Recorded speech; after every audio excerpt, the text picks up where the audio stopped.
Now we have children, we have infants, we have them back home to safety, and this is a great progress. But we cannot go on like this. Hamas is going nowhere. And if we continue to negotiate with them, they will continue stretching these negotiations, taking us into a rabbit hole that will never end. And this is their goal, to get away with their crime. And we cannot allow this to happen. There is no other option for us but to stand united, fight together until Hamas is eradicated, for the sake of Israeli children and for the sake of Palestinian children. Now, Israel has thousands of Hamas members in prison, and Israel must use this card. This is the time when Israel needs to use Hamas savages in prison to pressure Hamas leadership everywhere to release the hostages. We have mass murderers in prison, and they have all type of privileges and human rights. Israel cannot continue like this.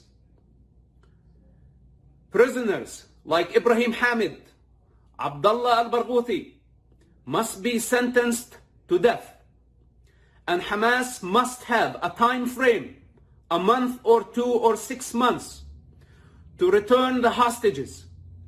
And if they don't return the hostages within a time frame, Israel must execute top Hamas leaders in prison, especially the mass murderers. And when I say execute top Hamas leaders, I mean no exception. That includes my own father, the co-founder of Hamas movement. In this war, there are no exceptions. There is no difference between military wing and political wing. They are all partners in the crime. I made a mistake 10 or 15 years ago when I saved his life many times.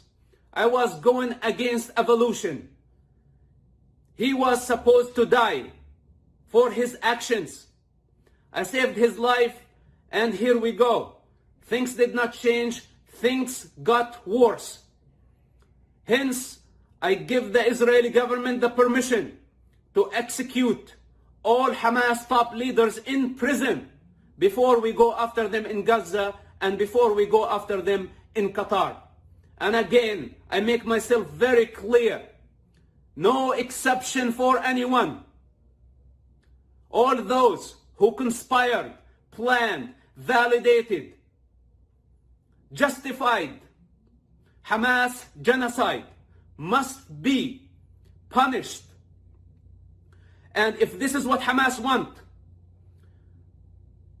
the release of those mass murderers, then in my opinion, this is the head of the snake. And the head of the snake at this moment is not in Qatar and it's not in Gaza. It's in the Israeli prisons. If Israel know how to manage and how to play this card against Hamas, I guarantee you the return of all the hostages and the defeat of Hamas.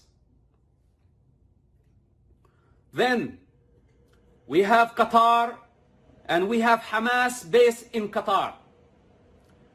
We should not consider Qatar as a mediator, as a fair third party, as long as they host Hamas leadership and Hamas operation in Qatar. Up to this point, they functioned as a mediator, and that gave us what we wanted, what we needed, the release of children. And this is a great progress up to this point. But from now on, Qatar should be treated as an enemy state as long as they host Hamas leadership on their soil. Israel must make this very clear. to the Qataris and to the rest of the world that as long as Qatar keep Hamas base in Doha, Israel will have the right to go after Hamas leaders on the Qatari soil. Qatar must have a time frame within a month to expel Hamas leaders from Qatar. If they don't obey, Israel is not under any obligation to carry an attack or to carry an assassination on the Qatari soil targeting Hamas criminals.